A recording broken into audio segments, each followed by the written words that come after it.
Na miña viaxe visitei os santos lugares, Exipto, Palestina. Cheguei a Constantinopla. Atravesei a Galia, Italia.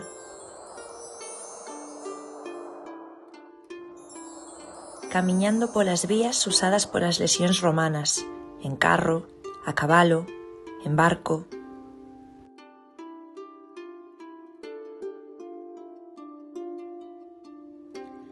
Nada podía parar a miña curiosidade, os meus desexos de saber.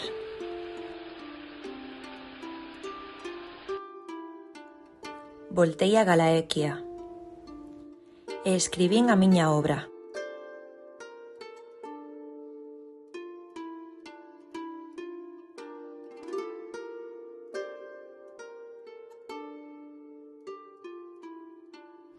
Quería que fose testemuña dunha muller viaxeira no século IV,